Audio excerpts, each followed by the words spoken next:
at 5. Thank you, Ashley. You guys, a group called Stand for Children Indiana and some local authors, they're teaming up to help kids in the community get educated on social justice issues. Yeah, they're also hoping to encourage kids to read more during the summer. Send it back out to Randall Newsom. He's live with more on this summer reading campaign. Randall.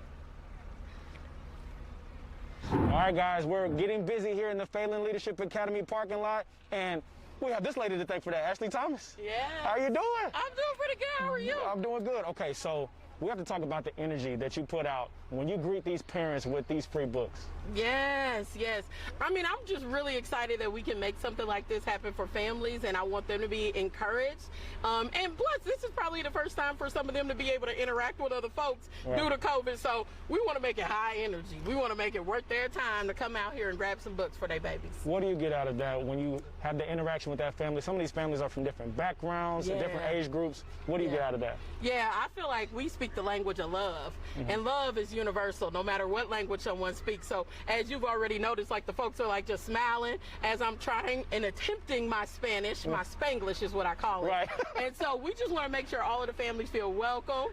Hola. We want to make sure that all of the families feel welcome when they're coming in, and that knowing that the books that we have, that some of them are bilingual in Creole and English, and some of them are bilingual in Spanish and English for some of the families that want to be able to read with their kids and also learn English at the same time. Awesome.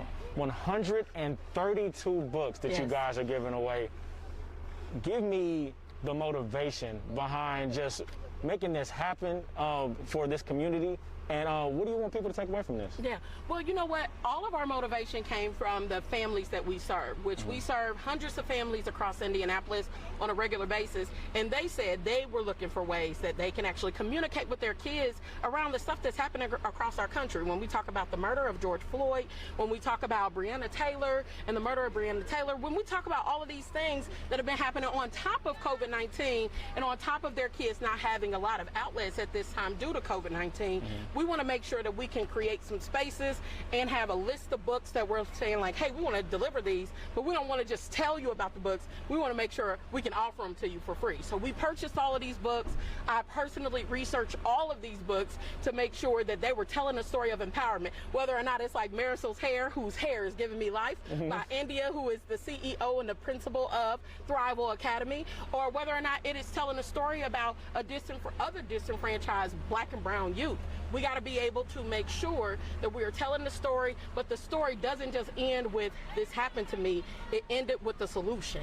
What's the solution, and what's Marisol's solution when she is trying to feel empowered when it comes to her hair? Awesome, guys. And we can't forget, these are supporting local authors. Yes. One of my favorites right here, Brandon Warren. Shout out to you, big man. Yes, all right? Brandon. Okay, we're going to send it back to you guys, and I got to go investigate some of these books. There's some good stuff over there, y'all. Yeah, oh, and Brandon has another book that's coming out too this summer, so I just want to plug that for you. Okay. Because that brother has a powerful story, so support him. Is he even in his 20s yet?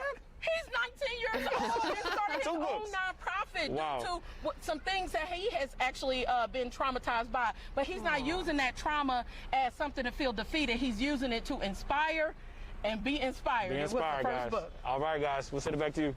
Randall, I love the girl, Mike. She has so much energy. She could host our show by herself. Yeah, or be a publicist, you know? And they're like, Yeah. "Here, read this now." I Yes, would ma'am. do it. Support those local authors. Yep. No one